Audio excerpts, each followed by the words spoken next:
Honourable chief minister of Tamil Nadu Thalapathy C Joseph Vijay. ഇനി ഇതുപോലൊരു title card മറ്റൊരു നടന് സ്വപ്നം പോലും കാണാൻ സാധിക്കുമോ എന്നറിയില്ല. ജനനായകൻ സിനിമ റിലീസായിരിക്കുകയാണ്. HD പ്രിന്റ് ലീക്കായ സിനിമയെന്ന് മാത്രമല്ല, ആ ലീക്കായ പ്രിന്റ് കണ്ടിട്ട് ഒരു ആവറേജ് അനുഭവം മാത്രമാണ് സോഷ്യൽ മീഡിയയിൽ എങ്ങും പരന്നത്. എന്നിട്ടും ഈ സിനിമ റിലീസാക്കാൻ വിജയ്ക്ക് ധൈര്യം വന്നത് എന്തുകൊണ്ടാണെന്നറിയോ? പല കാരണങ്ങളുണ്ടാവും. അതിലൊന്നാണ് അദ്ദേഹം ഇപ്പോഴും ഒരു ക്രൗഡ് പുള്ളറാണെന്നുള്ള കാര്യം. അതും ഇങ്ങ് കേരളത്തിൽ പോലും മലയാളത്തിലെ നടന്മാർക്ക് പോലും സാധിക്കാത്ത വിധം വിജയുടെ ആദ്യ സിനിമകൾക്ക് 4 മണിക്കെന്നോ 7 മണിക്കെന്നോ ഇല്ലാതെ ഒരേ ഏരിയയിൽ തന്നെ 3ഉം 4ഉം ഫാൻ ഷോകൾ സംഘടിപ്പിക്കാനും അതെല്ലാം ഹൗസ്ഫുള്ളാക്കാനും ഇന്നും വിജയ് ചിത്രങ്ങൾക്ക് സാധിക്കുന്നുണ്ട്.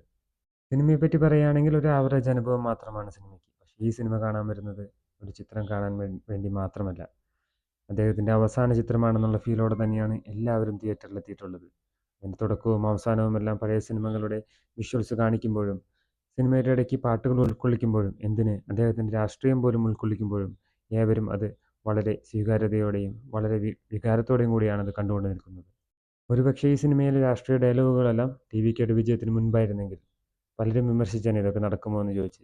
സർക്കാർ സിനിമ ഇറങ്ങിയപ്പോൾ അതിൽ കാണിച്ച പോലെ ഇത്രയും നാളത്തെ പാർട്ടികളെല്ലാം തുടച്ചു നീക്കി മറ്റൊരു പുതിയ പാർട്ടി വരുമോ, ഇതൊക്കെ ഇമ്പോസിബിൾ ആയിട്ടുള്ള കാര്യങ്ങളാണെന്ന് എല്ലാവരും പറഞ്ഞിരുന്നു. എന്നാൽ അതെല്ലാം ചെയ്ത് കാണിച്ചൊരു നടൻ കൂടിയാണ് വിജയ്. 1-2 സീറ്റുകളാണ് പലരും TVKയ്ക്ക് പ്രതീക്ഷിച്ചിരുന്നത്.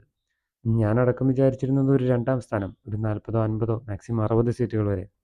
2ാം സ്ഥാനത്തിരിക്കുകയും അടുത്ത 5 വർഷത്തേക്ക് പ്രതിപക്ഷത്തിരുന്ന് സ്റ്റാലിൻ്റെ ഭരണത്തിന് ശേഷം ഉദയനിധി സ്റ്റാലിൻ വരികയും 5 വർഷത്തിന് ശേഷം വിജയ് CM ആവുകയും ചെയ്യുമെന്നാണ് ഞാൻ പ്രതീക്ഷിച്ചിരുന്നത്. പക്ഷെ അതെല്ലാം മാറ്റിമറിച്ച് ഈ വർഷത്തെ തിരഞ്ഞെടുപ്പിൽ തന്നെ വിജയ് അധികാരത്തിലെത്തുകയും CM ആവുകയും ചെയ്തു.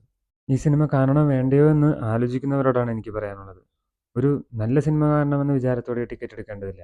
മറിച്ച് ഇത്രനാളും നമ്മളെ എൻ്റർടൈൻ ചെയ്യിപ്പിച്ച വിജയുടെ അവസാന ചിത്രം ഒരു തിയേറ്ററിൽ ഇരുന്ന് കാണണമെന്ന് ആഗ്രഹമുണ്ടെങ്കിൽ, ഒരു മികച്ച ക്രൗഡിനോടൊപ്പം ഒരു തിയേറ്റർ എക്സ്പീരിയൻസ് ചെയ്യണമെന്ന് ആഗ്രഹമുണ്ടെങ്കിൽ നിങ്ങൾക്ക് തീർച്ചയായും ടിക്കറ്റ് എടുക്കാം.